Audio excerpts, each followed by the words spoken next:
وَاذْكُرْنَ مَا يُتْلَى فِي بُيُوتِكُنَّ مِنْ آیَاتِ اللَّهِ وَالْحِکْمَةِ، اور یاد کرو،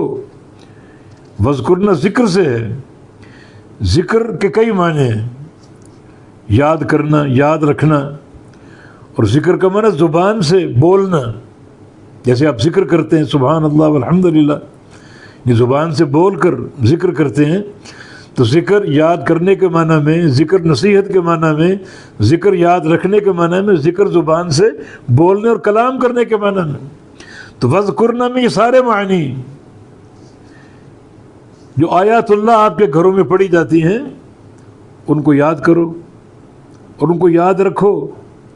ان سے نصیحت لو اور آگے ان کا ذکر کرو، اس علم کو آگے پہنچاؤ اپنی حدود کو دیکھتے ہوئے۔ تو وذکرنا، اور یاد کرو، ما یتلا، جو پڑھی جاتی ہیں،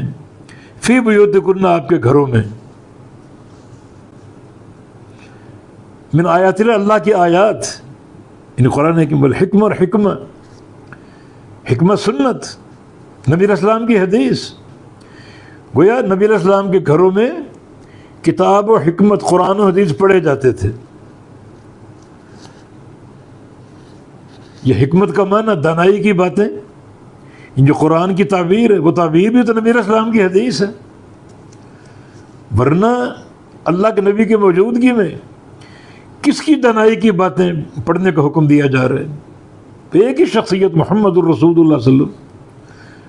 ان کی احادیث جو اللہ کی عطا کردہ ہیں اور قرآن کی صحیح تعبیر ہیں،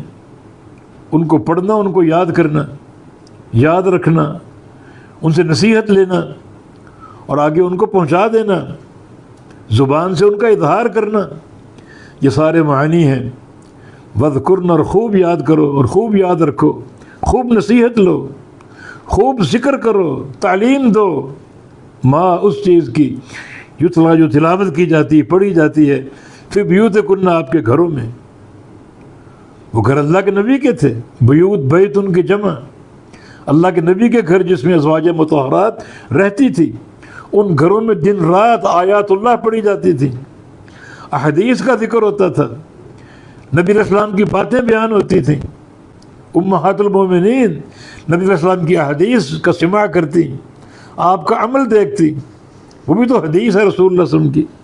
تو آپ کا عمل، آپ کی تقریرات، آپ کے اقوال، آپ کے فرامین، ان سب کو یاد کرو، ان سے نصیحت لو، زبان سے ان کا اظہار اور تعلیم دو آگے۔